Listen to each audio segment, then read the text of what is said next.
Gerard's also been quite a participant and active follower of the ABC, as most of us here tonight are. I know that he cares deeply about the ABC and its charter, as well as being a panellist and a presenter even at the ABC at some time, but also, as I said, an active viewer and listener.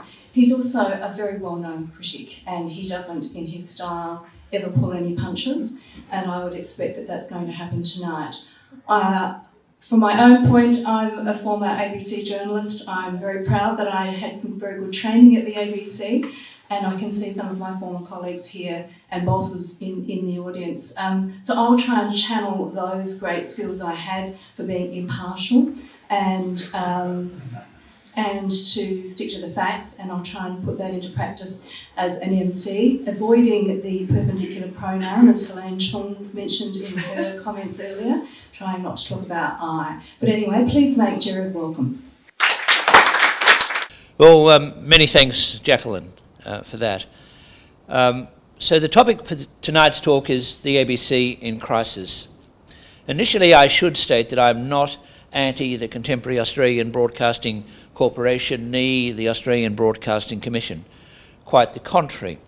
After all, to rework the phrase of old, many of my best friends are ABC comrades. In this instance, I mention the presenter of ABC's Radio National Late Night Live program, Philip Adams, AOAM, on D-Uni, on D-Lit, on D-Uni, D-Lit, on D-Uni, FRSA, on FAHA. I'm a regular guest of Philip Adams on Philip Adams' Little Wireless program, having appeared in 1990 and again in 2015, which means our next get-together is scheduled for 2040, by which time your man Adams will be 101 and myself a mere 95, God willing, or perhaps not. Now, I've been a bit jealous of Philip Adams' gongs, I must confess, so I decided to give myself a gong, an AC, which stands for Always Courteous, and I've now added to that, I've added a BC ABC, which now means it's Gerard Henderson, Always Courteous, but cancelled by the ABC. I also classify myself as a bestie of David Marr, on my occasional sparring partners on the ABC Insider's Couch some time ago. Why, I even delivered a video message at the request of the journalist Greg Berra on the occasion of the wake for David Marr held around this time last year, only to discover that it wasn't a wake at all, but a celebration of your man Marr's 75th birthday. But all's well that ends well, since David took me out to lunch soon after, much to the surprise of many, myself included. ABC besties aside, I am not one to place all the faults of the contemporary ABC on current ABC Managing Director and Editor-in-Chief David Anderson. Indeed, I regard him as an improvement on his predecessors, Mark Scott and Russell Balding. Michelle Guthrie had only a brief term in office. It is unfair to judge her in view of this. On the one occasion I had a personal conversation with Mr. Anderson in mid-2019, I wished him well with any proposals he might have to reform the ABC by ensuring that it exhibit political diversity. However, I added not to do so quickly, pointing out that the ABC had provided great material for me as a columnist over the decades, and that the Sydney Institute's media watchdog blog would be diminished without ABC journalists providing such great copy every week before MWD goes out at around gin and tonic time on Fridays. The ABC in crisis, as I mentioned, is the topic. But it's a topic with a question mark. It's not a leading question in search of an answer in the affirmative. For the reason is that the answer is in the negative. The taxpayer-funded public broadcaster, with a budget of around $1.3 billion a year, and with guaranteed funding for 5 years and more 5 years funding to follow, cannot be regarded as facing an existential crisis. Commercial media is dependent on customers to buy its product and or advertisers to use the product to attract or retain its own customers. The essential task of the ABC management is to head off to Canberra with an empty bucket and to return with a bucket loaded with cash. In short, Unlike commercial organisations, the ABC can never go broke, if only for the fact that it's not dependent on either ratings or advertising.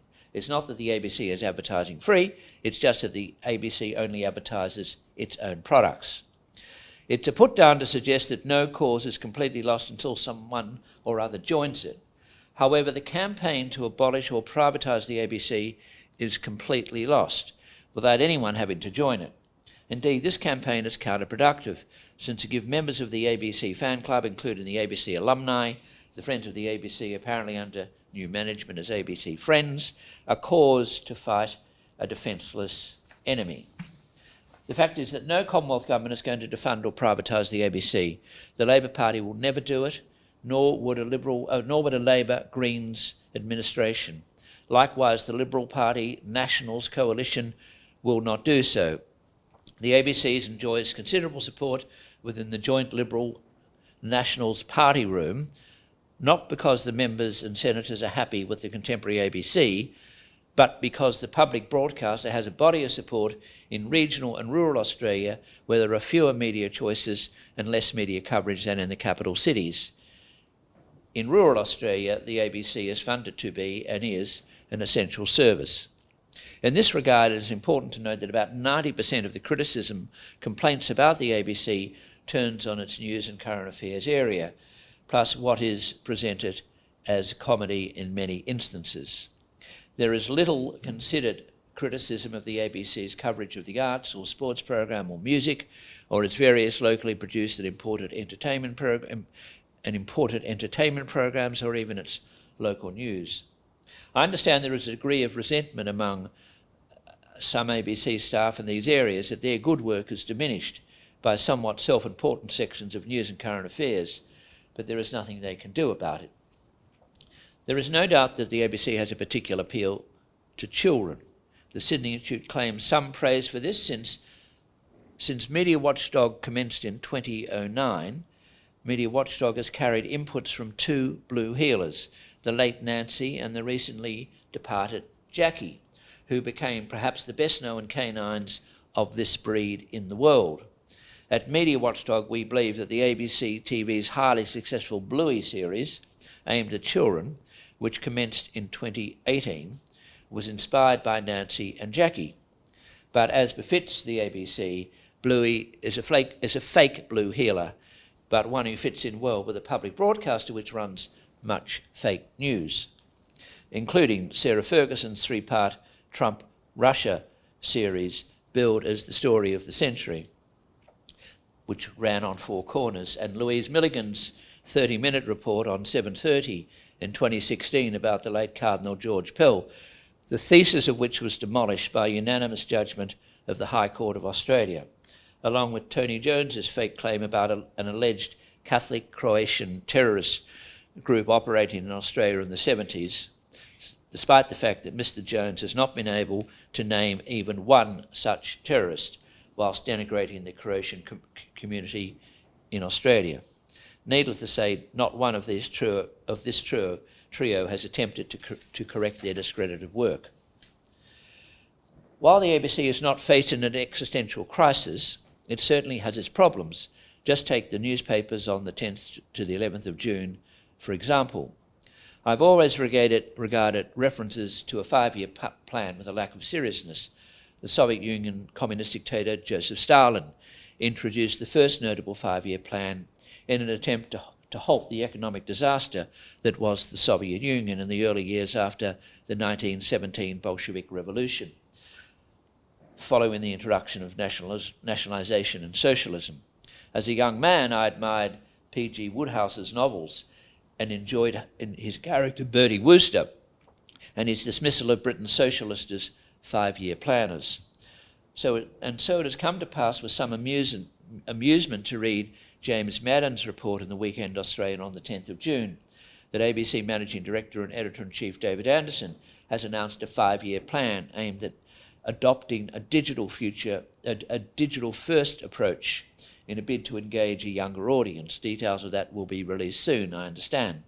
James Madden reported the release of the 5-year plan comes as an internal advisory group is finalising its report into the ABC's radio network, which has been plagued by plummeting ratings over the past 18 months. Meanwhile, in the ABC-friendly Sydney Morning Herald and The Age, on the same day, there was a report by Callum Jaspan, headed ABC comes out swinging over RN breakfast listener figures. This was a response to media reports of a dramatic decline in the ratings for RN breakfast, Radio National showcase program presented by the high-profile Patricia Cavellis. Not surprisingly, the ABC's message was along the lines of ratings problem. What ratings problem? Certainly, there are various ways of looking at ratings. Moreover, RN breakfast is influential whatever its ratings. But here are the facts as presented by the Nine newspaper's media reporter. RN breakfast cumulative audience has decreased from 416,000 in late 2021 to 261,000 today. And Callum Jaspan added, an executive close to the broadcaster who spoke on the condition of anonymity, described the figures as, quote, quite shocking, considering the investment that went into the show. Cavellis declined to comment. The ABC has been contacted for further comment. Now that's the ABC of responding to criticism. Patricia Cavellis, who every weekday morning demands that her guest answer her questions, declined to answer Mr. Jaspan's questions. And ABC Communications, which specialises in not communicating, threw the switch to no comment mode. As the Weekend Australian heading at the same time described David Anderson's pronouncement, ABC on mission to reclaim lost youth. It's not clear that the ABC ever had a large viewer listening base among young Australians, although it always had one with respect to children. But it is clear that the ABC's youth audience has been dropping, in that it has lost sections of Australian youth. I understand that that apocryphal experiences do not amount to evidence, but it's worth reporting that young people I meet rarely, if ever, follow ABC radio, television or online outlets. And I'm generally surprised at the number of middle-aged plus Australians who volunteer to me that they have given up watching ABC News and Current Affairs, including such programs as RN Breakfast, 7:30, Four Corners, Q&A and Insiders. As I indicated earlier, I'm not sure the ABC ever had much of a following among the young, apart from Triple J, but in any event it's losing those audience, hence the engagement of a 5-year plan to resolve the issue.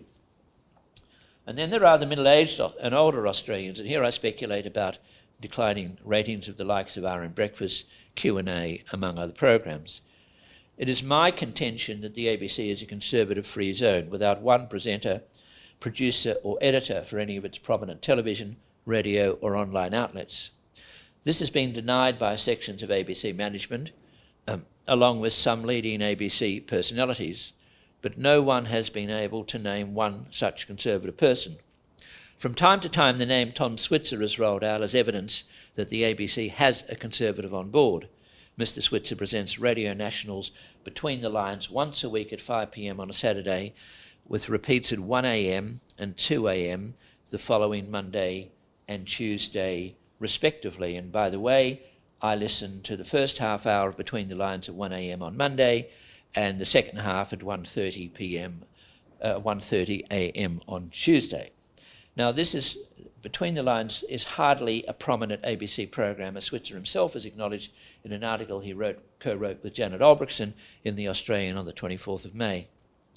The ABC has been a conservative free zone for a very long time. The problem for the taxpayer-funded public broadcaster is that increasingly conservatives have options, both nationally and internationally, to listen to or view something else.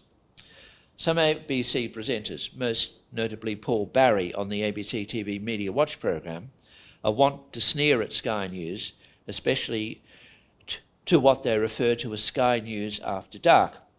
Even during Australian daylight time, they refer to it as that. But has Mr. Barry or his colleagues ever bothered to ask this question? Where did Sky News get its viewers from since its beginnings just over 2 decades ago? The fact is that many Sky News viewers are one-time ABC viewers, and they are prepared to pay a subscription to attain a diversity of views not available on the taxpayer-funded public broadcaster. while others watch Sky News Regional, which now operates in all Australian states except Western Australia and Tasmania. It so happens that there's more diversity on Sky News than on the ABC. Take the forthcoming referendum on the proposed voice to Parliament and the Executive, for example. Most Sky News presenters are in the no camp.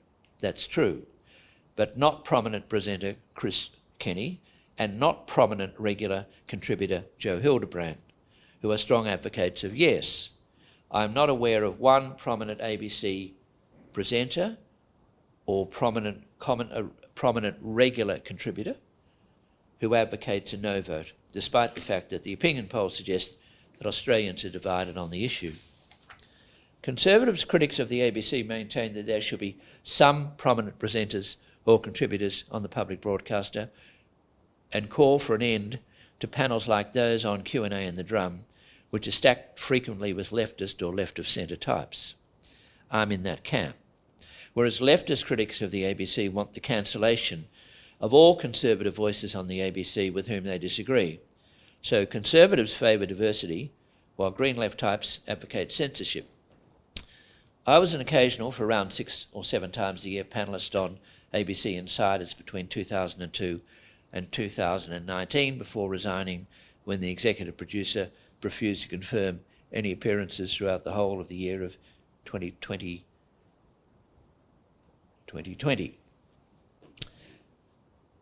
In my final years on Insiders, I was frequently told by young friends and relatives that I had trended on Twitter after an appearance, which was initially I found, quite interesting.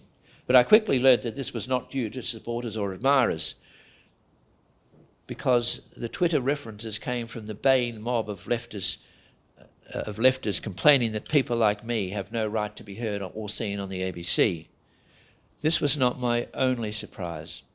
On leaving the studio during my final appearances, I noticed on a number of occasions that the production staff was focused on what the Twitterverse had said about the program. It was around this time I became aware of just how much the ABC, in the social media years, is intimidated by left-wing anonymous Twitter mobs calling for censorship. This puts a lot of pressure on executive producers who determine the talent to appear on the ABC, as well as on high-profile presenters who are more readily contactable than producers. And then there is the fact that many conservative women in particular, experience vile abuse before and after ABC appearances. Currently, the ABC has set up an inquiry, yes, another inquiry, into how it should respond to online abuse, which ABC presenter Stan Grant copped after his comments during the early part of the ABC's coverage of the coronation.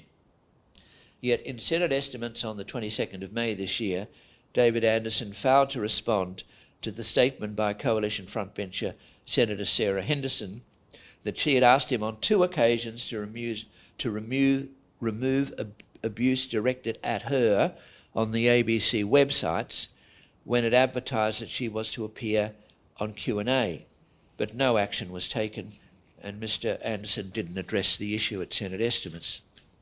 The failure of the ABC to have prominent presenters and producers on prominent programs is the fault of management, which effectively allows members of the ABC staff collective, I've always called it the ABC Soviet, to employ and promote their own. The failure of so many ABC panels to present divergent views on the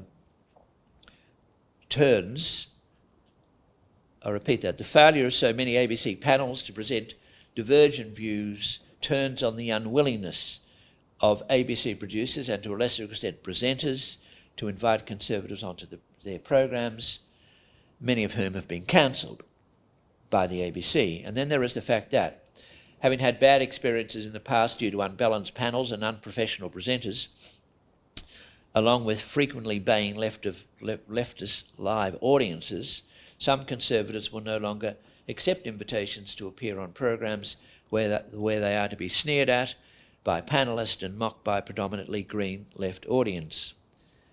I note that in recent days my description of the ABC as a conservative-free zone has received backing from a quite unexpected quarter. The academic and broadcaster Waleed Ali is not a political conservative, However, on the 25th of May, he had this to say on ABC Radio National's The Minefield, and I'm quoting, I used to get so frustrated about no conservatives at the ABC and it's also left-leaning and all that sort of stuff. Get very frustrated with all that, inner city elites while I lived in the suburbs. And he added, for all that frustration, it's not untrue in a certain way. And the unrepresentative nature of the ABC is not nearly one that is of demographics. It's one that has certain ideological bents. The question is, how did it come to this? Well, as the Marxists of old might say, it's no accident. They believed in historical materialism. Indeed, the progress of the ABC since the end of the Second World War can be traced with reference to its own publications and the views of its supporters. The late K.S. Ken Inglis was a left-wing historian, but a considered one. I knew him a bit and I respected him. He is the author of the semi-official 2-volume history of the public broadcaster, This is the ABC, published in 1983, and Who's ABC, published in 2006, covering the period from the public broadcasters beginning in 1932 during the first term of Joseph Lyon's Conservative government until the final years of the Howard Coalition government. In the latter book, Inglis documented the row between Labor Prime Minister Bob Hawke and the ABC over its reporting of the first Gulf War, which Bob Hawke regarded as biased and lacking objectivity. This serves as a reminder that at times the ABC has unprofessionally criticised both Labor and coalition governments, but always from the left. When the ABC criticises Labor administrations, it does so from the left. Now, there are exceptions. Labor Prime Minister Gough Whitlam had no problem with the ABC since he was regarded as a progressive in a left-of-centre kind of way, and today the Greens and Teal Independents are the ABC's most vocal supporters. In This is the ABC, Inglis wrote about Alan Ashbolt and what was called Ashbolt's kindergarten. Ashbolt joined the ABC in 1954 when he was appointed to New York as correspondent in 1958, at the conclusion of which he wrote a polemical book called An American Experience. It was the work of what Inglis describes a democratic socialist. Well, it was certainly socialist. It was Marxist, in fact. Ashbolt, after all, believed in historical materialism. On his return to Australia, Ashbolt moved into what was then termed ABC Talks department and later into other areas. Sandra Hall at the time was to call him Ashbolt, the ABC's conscience in residence. To others, he was a middle-class radical or Marxist, intent on imposing his political will on the public broadcaster. Now, I only met Alan Ashbolt once. I've read his work. I disagree with him profoundly, but he was a very influential player in Australian politics and particularly in communications. He worked hard, he fought hard, and he won most of his battles, and he had many battles, and he lost some, but he had a huge impact. And if you look at Ken Inglis's first volume, I think Alan Ashbolt would rate about number 4 in terms of references in the index, which shows what an important role he played, because he wasn't a manager or he wasn't a presenter. He was essentially a producer, and a very influential one. Ashbolt appointed young men of his political ilk, including John Cassidy and Marius Webb, who were early enrollers into Ashbolt's kindergarten. From the time Ashbolt returned to Australia in the early 60s, coming back from New York, ABC News and Current Affairs became increasingly dominated by a left of staff collective and as they graduated from the kindergarten. Now, Alan, as he pointed out in Inglis's book, Alan Ashbolt went to Caulfield Grammar. Marius Webb went to Xavier College. So many of these lefties all went to private schools. As far as I can work out, Marius Webb's only impact on Xavier was when he left his reported in Inglis's book as having thrown dye into the swimming pool on a hot summer afternoon, which was all right for him because he was leaving, but not so good for those who were staying on. I note about this references about private schools, and when I was growing up in Melbourne in the 1950s, it was sort of put around that if you looked at the Communist Party of Australia in Victoria, half of the members had former been to Geelong Grammar, and the other half had been Catholic altar boys. That was sort of the way it was. Now, I was going through my library the other day. It was the weekend, and it was around gin and tonic time, and I stumbled over, as in those occasions, stumble you do. I literally stumbled over a pile of pamphlets and old magazines and noticed this, which I'd forgotten about, which was Quadrant, May, June 1971, and the front cover story, The Politics of This Day Tonight, with a question mark, just like my topic tonight, got a question mark in it. Photographs Bill Peach down the bottom, who was the presenter, Gerald Stone, perhaps the lead reporter, and Tony Ferguson, the executive producer. Now, the article was written by University of New South Wales academic George Shipp. Now, in essence, Shipp claimed, supported by evidence, because he watched a month of programs, that This Day Tonight, the predecessor of today's 7:30, was biased towards a left liberal position and lacked objectivity. The response was familiar, and it's half a century ago, and it's still going on today. The ABC in general, and This Day Tonight in particular, went into immediate denial. Then George Shipp was subjected to vile personal attack on his personality and his academic ability by ABC barrackers for what was merely a mild-mannered but tough-minded critique of the ABC's political stance. There was no abuse in it, it was simply a critique. You can read the article, it'll be up online these days. Now, as far as I'm aware, talking to some of his colleagues, Shipp was shattered by the response and did not re-enter into the debate. In fact, I can't find anything he wrote after that period.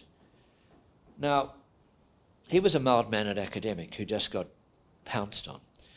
I always found out the best way to respond, the best way to prepare to respond to criticising the ABC is to eat glass for breakfast. I think that's the best way, but not many are capable of such a diet, and as I understand it, George Shipp was much more a marmalade on toast kind of guy. And as I said, he was just completely smothered by the and upset by the criticism and abuse he got. But step forward a quarter of a century, and Bill Peach, the former presenter of This Day Tonight, wrote a book called This Day Tonight. And in it, Peach boasted that This Day Tonight in his day was not into objectivity, but, quote, but rather all about, quote, assaulting the conservative values of post-war Australia.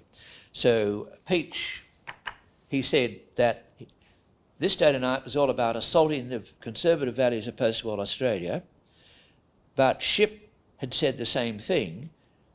He was correct, but he was not mentioned in Peach's book, and his contribution was forgotten. And also in 1996, Stuart Littlemore, who was prominent on This Day Tonight in the early 70s, and later a long-time presenter of the ABC TV Media Watch program, wrote a book called The Media and Me. It's sort of like a lot of journalists focus a lot on himself. Now, reflecting on his time at This Day Tonight, Littlemore also boasted that This Day Tonight, quote, built its success on assaulting the conservative values of post-war Australia. And he added that TDT was angry journalism calculated to change Australian attitudes. And once again, George Shipp was vindicated, but he was not mentioned in Littlemore's book. Now, Littlemore's, he's now Littlemore KC, I should say. Littlemore KC's inner city contempt for political conservatives was evident when he wrote this in The Media and Me about a minister in the coalition government led by William McMahon, also in 1996. Now, he wrote that the minister was, quote, so he's a conservative minister in the coalition government, and who Littlemore had interviewed, and he wrote about him that he was one of those petty bourgeois triumph of the shopkeeping classes Tories, and added he owned a carpet shop in Adelaide, which raises the question, what's wrong with carpet sellers? But this was a monumental put down by Littlemore and just showed where he was coming from. Although this was denied at the time, but not later on. Now, one of the problems with the lack of political diversity in the ABC is that it makes for boring programs. Growing up in Melbourne in the 50s, I learnt from the litanies and the beatitudes of the Catholic Church, where a supplication was endorsed by the evocation of pray for me or some such. I note that when the drum was relaunched in 2019, Michael Lallo wrote in the Sydney Morning Herald that the reconstituted program would replace such sedate British shows as Antiques Roadshow in the 7 p.m. time slot, where the program remains today. Now, at that time, only a few years ago, co-presenter Ellen Fanning indicated that she wanted to preside over a program where people aren't throwing rhetorical bombs at each other. And fellow presenter Julia Baird declared, quote, "We've reached a point in Australian political debate where we can sit there and say, the emperor has no clothes, how do we address that?" So Ms. Fanning was looking for an absence of debate on the program, and Dr. Baird, for a doctor she is, anticipated that the Drums panellists would essentially agree with each other. Now, I know of several Drum one-time panellists who have been cancelled by the program for engaging in arguments with fellow panellists. Moreover, the Institute of Public Affairs employees have been banned from appearing on the program, as I understand it, since 2018, but not those of the leftist Australia Institute. Little wonder that Chris Mitchell, writing in his excellent weekly column in The Australian on the 31st of April this year, described the Drum as now invariably boring. In fact, Antiques Roadshow is lively by comparison, in my view. Now, there's more diversity on Sky News than on the ABC when it comes to panels. Regular Sky News left-of-centre contributors, sometimes on a daily basis, include Stephen Conroy, Sam Crosby, Joe Hildebrand, Nicholas Rees and Graham Richardson, along with such one-time or current Labor politicians like Rose Jackson and Linda Scott and Prue Carr from New South Wales. There is no such diversity on the Drum with respect to political conservatives. There's nothing like that group who appear on the Drum regularly, or in this case of the group I've mentioned, some of them appear twice or three times a week.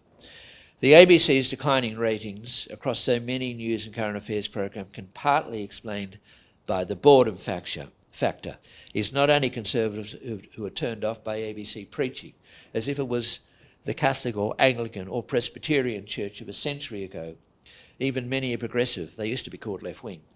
Even many are progressive do not want to be lectured at across a range of issues. The ABC audience is bright enough to make up its own mind without presenters banging their own opinions as they constantly do, and without panels of very similar complexion saying exactly the same thing day after day. Now, for example, this is the modern ABC-approved version of the litanies. It's obvious that the ABC should be discussing such issues as climate change, Indigenous rights, gender issues, multiculturalism, immigration, provided there is a diversity of considered views that can be heard on such matters. But there are many, many more issues that the ABC doesn't discuss or doesn't discuss adequately. It's just that the ABC has become obsessed with certain left-wing or left-of-centre causes and ignores many other non-fashionable issues. For example, on the 28th of May, 75% of the Insiders program was devoted to Indigenous issues. That's 75% of a 1-hour program. This would be reasonable in the lead up to the referendum on the Voice for one program, but that is up to between 5 to 7 months away. The ABC, as I've said earlier, as I wind up now, is essentially a staff collective which is either supported or tolerated by ABC management. The lack of political diversity within ABC News and Current Affairs is as evident today as it was half a century ago when George Shipp wrote his piece in Quadrant. The ABC chair and other ABC board members, with the exception of the ABC management, the ABC managing director who sits on the ABC board, do not run the taxpayer-funded public broadcaster, nor should they. The role of the public and private sector boards is one of supervision. It's not one of day-to-day management. The most important thing, I'll conclude by saying this, the only way to demolish the ABC as a conservative-free zone is for a tough-minded managing director to enforce her or his powers as editor-in-chief to reform the organisation. This would require prevailing over a staff collective which essentially appoints and promotes its own, and which is far too influenced by the essentially green left audience who view and listen to the ABC News and Current Affairs. and regard the public broadcaster as their property. It's interesting when you listen to a lot of the tweets that are read out on programs like Radio National, that a lot of the Green left in the audience regard it as their property. They should run it. And it's much the same with the impact that went into insiders, which I mentioned earlier. Now, anyone who runs a successful operation knows that it's most unwise to ignore or annoy the supporter base. The ABC has done this by becoming a conservative-free zone to win back a significant part of its one-time base and attract new supporters will require more than a mere management-initiated 5-year plan. Many thanks. Thank you, Gerard. Thoughtful as always and pulling no punches. Do we have some questions? Oh, already we do have some questions. Would you like? Gerard, I disagree with what you just said about the board. If you think of private sector boards, budgets, plans for new initiatives, investments are considered by the board. Then there's also a risk and reputation board committee in many companies, and we've seen the critical need for those in recent times in many institutions. Why on earth does the ABC board not have the same appreciation in a risk and reputation function of the board to ensure that the standards of the Act and the expectations of the board are insisted upon for the managing director to continue his role? Well, I understand your point, but I don't think boards should run organisations. They have, as you point out, they have a supervisory role, they have a role with respect to reputation, but they can't manage, and I don't think we should expect them to manage. I mean, John Howard appointed, people have been on the boards who were Conservatives have been on the board, Michael Kroger, Janet Albrechtsen, Keith Winshuttle, Ron Brunton. They didn't achieve anything and they couldn't, and it's not fair to expect them to. I mean, Michael Kroger has spoken privately about this, but I just think it's... The ABC board has one important job, in my view, and that's to appoint the managing director. The government appoints the board, and the board appoints the managing director, and the managing director sits on the board. So the crucial decision is to appoint the managing director. And I didn't criticise David Anderson's appointment because I looked at what I saw, what was apparently the short list, and I thought he was the best on it, of three.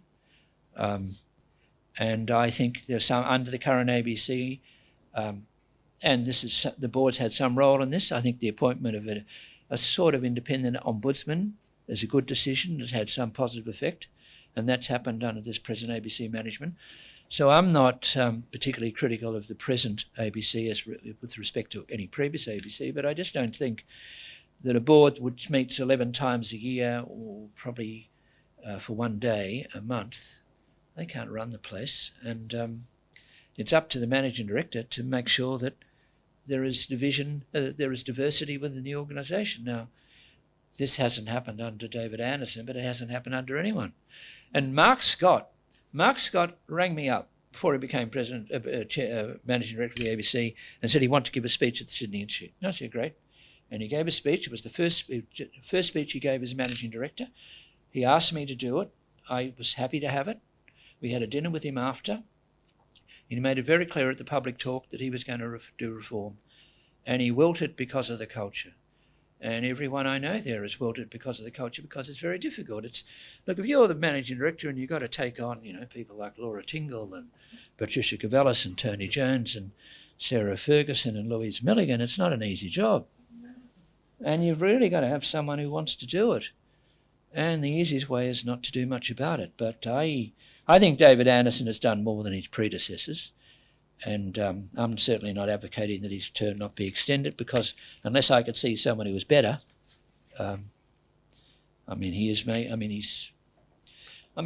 David Anderson has counselled three prominent ABC journalists, Laura Tingle, Louise Milligan and Patricia Cavellis. I'm not aware that any ABC management has done that before in my memory. So, but as to the board, I just don't think it can do it.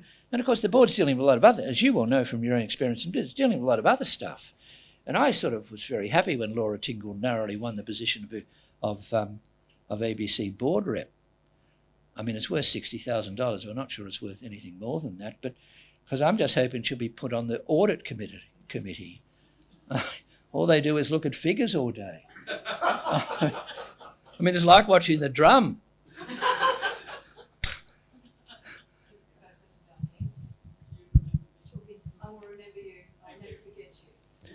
In a professional sense, as providing unbiased information, I believe the ABC would have to sleep on a corrugated bed to sleep straight, frankly. That's how I regard them, because I've given them away. But I do like Fox because you are getting a lot of different opinions, and that's exactly what I like, is diversity. What has struck me over the last 30 years is that the ABC appears to me to become a haven for otherwise unemployable people in the commercial market. Would you comment on that? Well, you could be my case study for the person who's given up the ABC, and you've got to be multiplied by. There you go. I think that's a bit harsh. I mean, I think ABC journalists are certainly employable. I mean, the difference is that they have a certain lifestyle, because whilst no ABC journalist has secure appointment, completely secure employment anymore, I mean, they have a degree of security that other people in the media don't have. I mean, they don't have to suffer from economic downturns, and they have guaranteed employment. But I think that's a bit harsh. And as I pointed out, I mean, there are a lot of ABC programs that are very good. And so the programs that I like, because they give me copy to write about, are the current news and current affairs, which are so unbalanced. But I haven't criticised an ABC sports program. I haven't criticised an ABC arts program.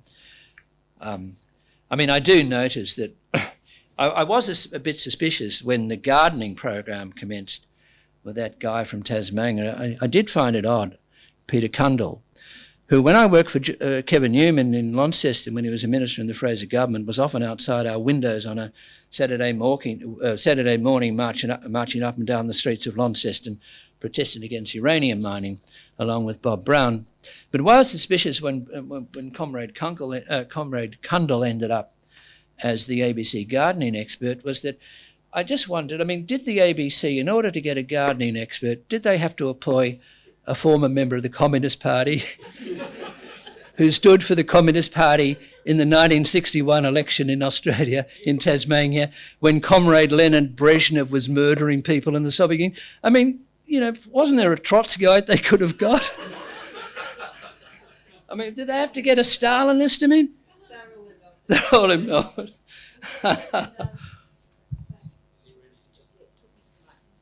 Oh, okay. Oh, yeah. Look, I don't watch the ABC or listen to it, so I can't speak with any authority. But don't let that stop you. But isn't part of the problem of the ABC a media problem? I noticed in your book about George Pell, for example, you said that something like, I don't want to misquote you, something like 100 or more journalists piled on, whereas there was only few who supported him. And that seemed to me to be a barometer of the media as a whole.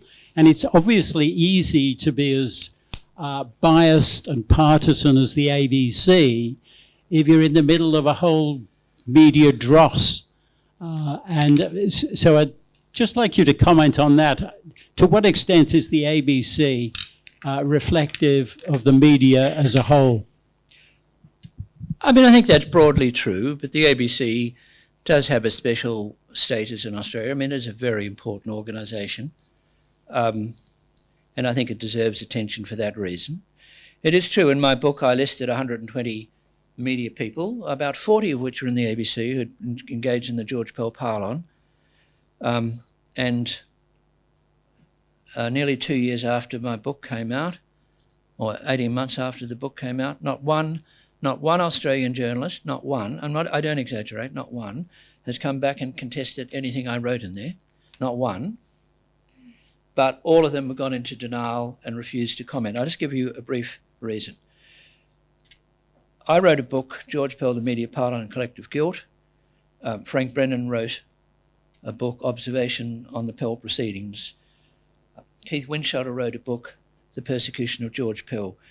Winchell got one interview on Radio National, after which there was enormous complaints from ABC management, from ABC journalists, and the Bain mob on ABC who were going on social media. And after that, all discussion was stopped. So, I mean, I'm a street fighter, you know, I don't mind. But Frank Brennan's a nice sort of guy. I mean, he used to be beloved by the ABC. Even poor Keating called him the interfering prelate, didn't he? And because he was always on the ABC complaining about the Keating government and not doing enough for Indigenous matters and whatever. But they wouldn't even have Frank Brennan on. And I'll just give you 3 examples, and I'll try and be as brief as I can. This is what I was told, and I don't tell lies, I don't make stuff up. One well-known ABC journalist said to me that the book was a great book, but added that it was not possible to interview me about it due to what would be strong opposition from ABC staff, ABC management, and ABC listeners and viewers.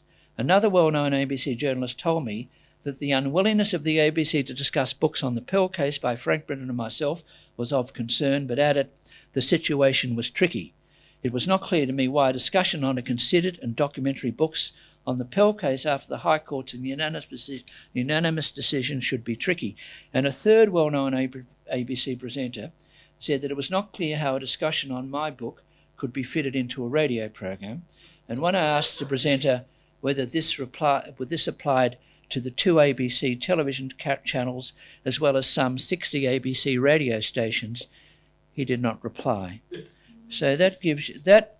I mean, that's a clear example of censorship. On the Pell case, whatever you think of the High Court's unanimous judgment, the Pell case was one of the most important criminal cases in Australian history. And 3 of us who wrote books on the Pell case after it are just silenced and cancelled. But no one has come to me. Of the 40 ABC journalists mentioned in the book, including Louise Milligan and Sarah Ferguson, not one has come to me and said anything in the book is incorrect or even exaggerated. So that's just intellectual cowardice in my view. We've just got Rory Sutton here, who is an ABC. So, yes, you're going to ask a question. I can speak properly now. No, you have to do it because we're recording. Oh, right. Speak like last time. Thank you very much. Gerard, ever since I worked for the ABC for 27 years, and I've heard your mantra ever since the day I joined in 1968. I remember meeting you in the lift. Yes, once upon a time. We've met before. But my question to you is, 1, do you believe in an independent ABC, as is currently supposed to be the case now, or not? Do you one that is government funded? Yes, of course I do. Always have. I've never argued the ABC should be defunded. I've never argued the ABC should be privatised. I spent most of my life watching and listening to it. Okay. Of course I support it. Right. So let's say you're now, as you wish to be, the managing director of the ABC. Who are you going to appoint as your leading commentators, reporters and the like? Who would you choose from the panoply of the media that you know? I'll answer that in a minute. Can I just come back and see, Rory, I remember you meeting you in the lift at the old ABC studio up in King's Cross, and I think there was some problem with the door opening and closing, as I recall.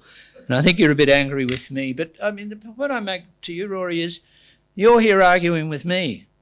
I don't get on the ABC to argue with anyone. Now, in relation to your question, of course I support an independent ABC. What I would do, and look, I'll never be managing director of the ABC, although some people thought I might be at one stage, and some people thought I might become chairman. But when I was asked about this by Mark Day, who was a journalist, he rang me up when I was writing for the Sydney Morning Herald and said, "If the word is you're going to become chairman." I said, "Mark, this is crap." He said, why wouldn't you want it? I said, why would I want to go down to Canberra once a year with a bucket, empty bucket, fill it up with cash to bring it back to fund Red Kerry O'Brien and Tony Jones? I said, there are better things to do. In relation to what I would do, I think the ABC, what I would do if I was managing director, I would insist on some outside boards to appoint, as universities do. I wouldn't have a situation where people at the ABC for years appoint and promote their own. I would open it up. and we see all these ABC people progressing through the organisation. I would advertise positions. I'd advertise positions in newspapers and online. I would have independent selection committees, and I would just watch as to who was appointed. And I'm sure if you had open appointments and advertisement, there are a lot of Australian journalists who would want a job at the ABC because they're very able people, but their own commercial future is not secure. They may get a lower salary, but they have much greater security. I would open it up. I believe in an independent ABC, but it's not independent at the moment. If it were independent at the moment, I mean, you wouldn't be having to have inquiries about why it's performing the way it is. So I just think, Rory, I mean, your position is that you've come out of that culture. I mean, you left it after a while, but that was the culture you were in, and the culture you were in was the same culture that later on Bill Peach described and Stuart Littlemore described. Next question, yes. I mean, bear in mind, a lot of people from the ABC have addressed the Sydney Institute. We're happy to have them. They get treated properly with respect. Anne publishes their papers in the Sydney papers. A lot of them have, including Mark Scott, and some people in the room from the ABC have addressed this. Because we are a pluralistic organisation. I mean, if the ABC was as diverse as we are, I wouldn't be up here talking about it. Gerard, could I take you to your comments, please, about the CEO or managing directors getting rolled by the culture? And I think you mentioned Mark Scott and Anderson. I spent my life in the finance industry, and I want to quote two examples to you of CEOs taking on an entrenched culture, much, much worse than the ABC. The first one when I was in London and Murdoch took on the Fleet Street journalist and moved down to Wapping, and everyone said it'd send him back. He completely changed the culture of the British media. I came back here and I had clients in Patrick's when Chris Corrigan took on the waterfront unions, and I thought he was going to get shot at one stage and that he would go broke. And he told me, Kieran, he said, one day I'm going to lose my house, I'm going to lose everything, but this is a fight I want to have, and my wife and family are backing me.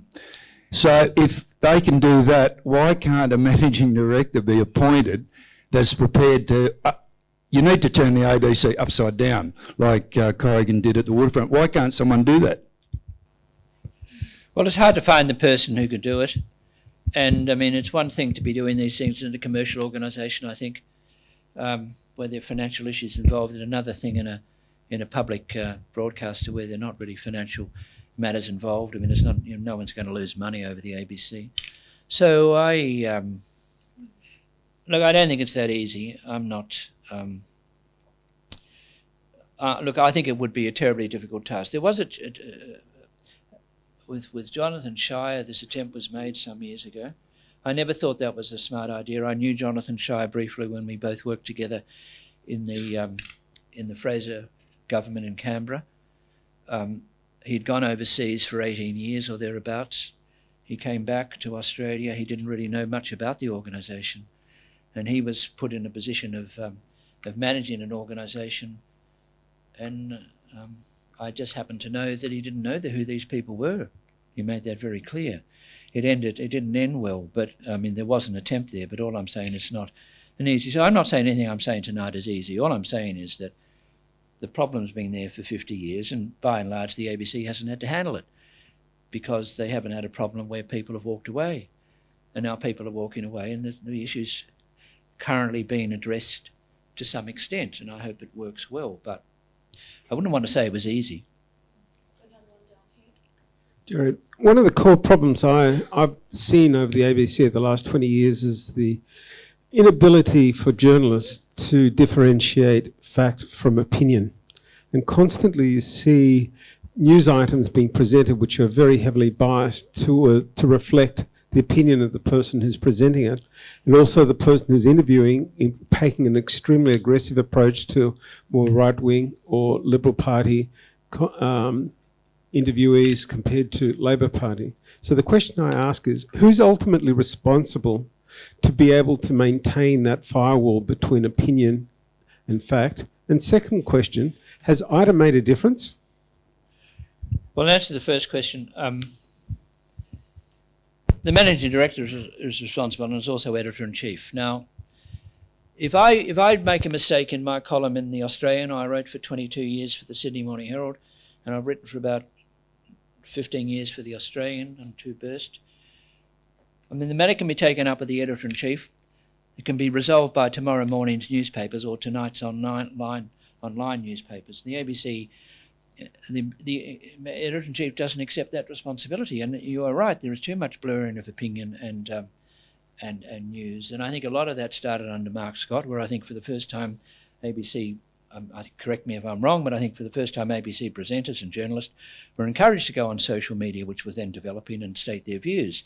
This has been very damaging to the ABC because people, I mean, look at the Louise Milligan case, at a 200,000 taxpayer-funded handout because of a tweet she put up, which caused problems, and there are others. So, but that's up to the editor-in-chief to do, and the editor-in-chief can do it if he or she wants to do it. As to Ida Buttrose, I didn't oppose her appointment. I didn't expect it. I didn't oppose it.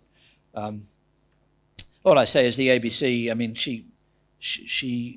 I can't fault.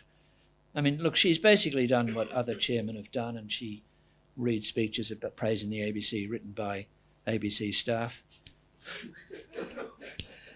I'm sure Jacquelynne Willcox would be happy to read a speech praising the Sydney Institute written by Anne and myself.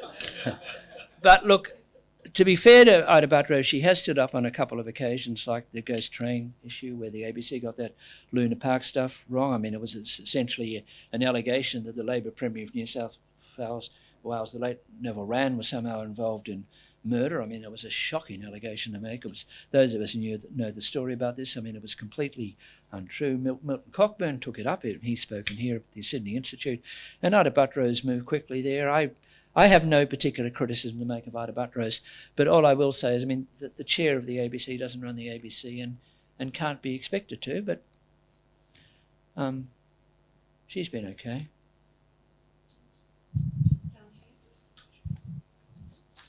Thank you for your comments. I'm one of those people who have deserted the ABC. Not another one. Yes, I'm afraid so. Is the ABC like the BBC based on Reithian principles? If so, is part of the problem, apart from the rather navel-gazing left-wing attitude they have, is rather, which is sometimes expressed in very juvenile terms, dumbing down? Is that another problem? Could be dumbing up. Lord Reith, I mean, Reithian, no one knows much. I don't know much about. He was the chairman of the ABC. All I can remember him saying in an interview, I think it was Malcolm Muggeridge. My head is full of trivia, and I think I recall that. In an answer to a question, he simply said, "I hear you." I always remember that.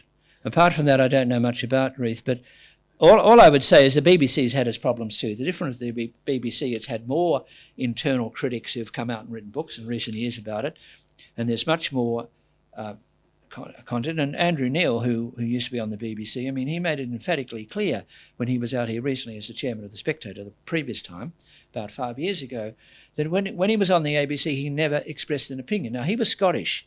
He had certain views on Scottish independence, which I won't discuss because he told me what they were privately. But he said to me, and those of us like Anne who were present at this function with him, that he would never state publicly on air what his views were because as a key BBC presenter as he then was, the facts were one thing, his opinion was another, and the two shouldn't mix. Now, to some extent that was enforced at the BBC, but it hasn't been enforced at the ABC, particularly in recent years, and I think that starts with Mark Scott.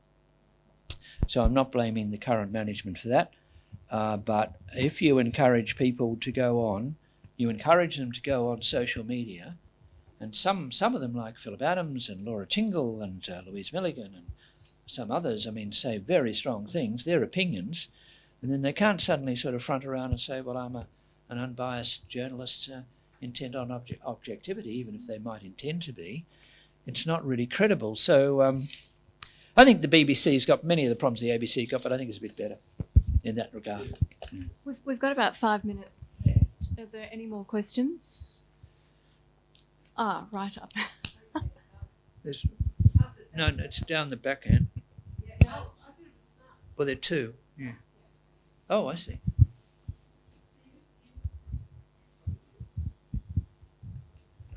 So, Gerard, thank you for that, and thank you for your humour, which is better than some ABC comedy.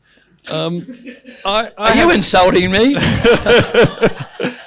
I am offended. I have some sympathy with your first questioner, actually, who asked about the role of the board. I mean, essentially, the ABC is a not-for-profit, and if you're a director for a not-for-profit, then you actually have to pay attention to the purpose. And, surely part of the problem here is where the ABC is delivering to its purpose.